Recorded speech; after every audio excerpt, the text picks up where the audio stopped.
sammustab sõrme ja hambad lööb säärde.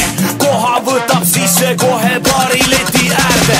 Kodus kord on käes, sest Dolce & Gabbana pole sulle enam mingi orjastatud baba, kes ise teenib raha nii, et sinust ka ei sõltu. Vaatad pead, kuidas võõra mehes üles teeb sõitu, sest naised on purjus. Naised on purjus. Naised on purjus. Naised on purjus.